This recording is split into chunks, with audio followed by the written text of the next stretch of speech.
Welcome back to the channel. Today discover how a penal colony became a paradise. Let's explore the making of Sydney.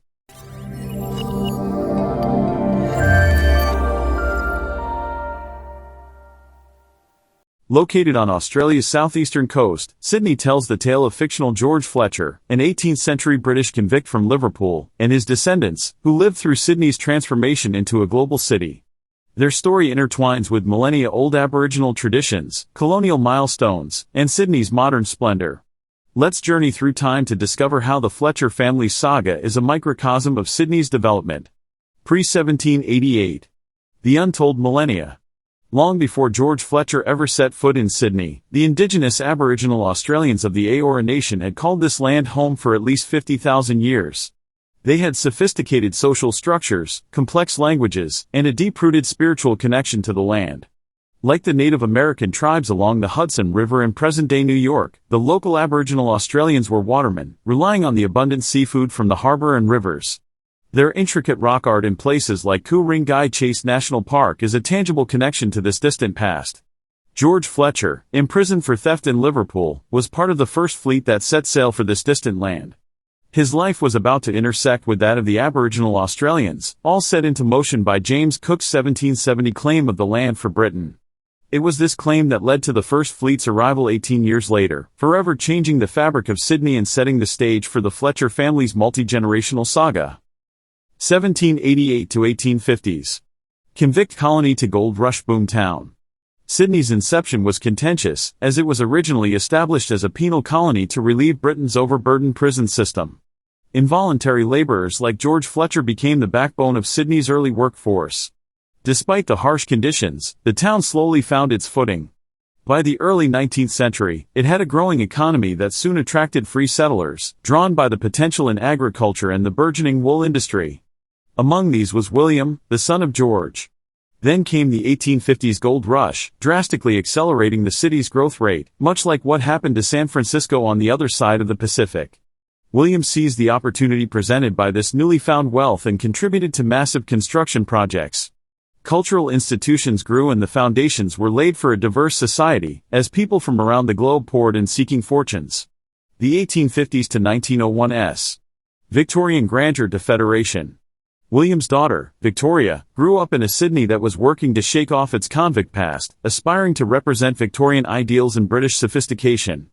Buildings like the Queen Victoria Building and the Sydney Town Hall were monuments to Sydney's growing self-confidence, reflecting the value Victoria and her family had contributed to the city.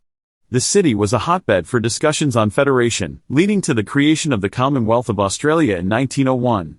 Sydney had to share the spotlight with Melbourne, another rapidly growing city, which would temporarily become the new nation's capital.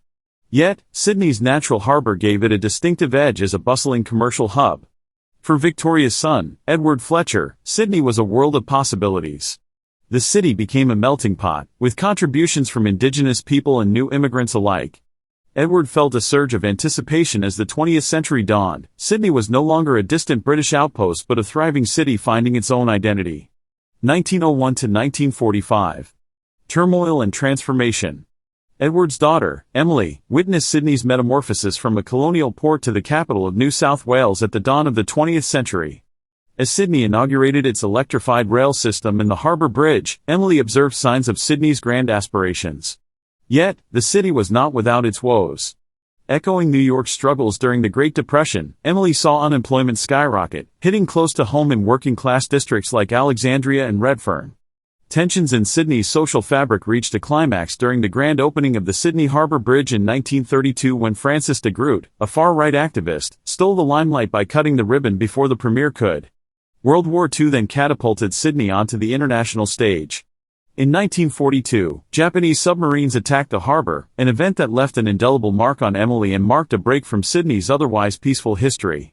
Yet, she sensed these challenges were setting the stage for Sydney's next act. 1945 to now. The age of modernization and cultural blossoming. Emily's grandson, Jack Fletcher, grew up in a Sydney emerging as a global powerhouse. The completion of the Sydney Opera House in 1973, unlike post-war projects in other cities, was a cultural statement that set Sydney apart from its European past.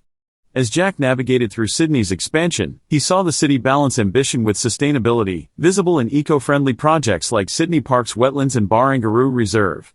In a city that now hosts internationally acclaimed events like the Sydney Festival and the Gay and Lesbian Mardi Gras, Jack felt Sydney's identity as a cultural blend of Indigenous, Asian, and European influences. While housing and economic disparity posed challenges, Jack was inspired by Sydney's resolve for balanced growth. From George, the British convict from Manchester jailed for theft, to Jack, an IT professional invested in Sydney's sustainability, the Fletcher family experienced Sydney's evolution firsthand. This city, once a penal colony, has continuously adapted and grown, always driven by both its complicated history and an optimistic vision for a sustainable, inclusive future.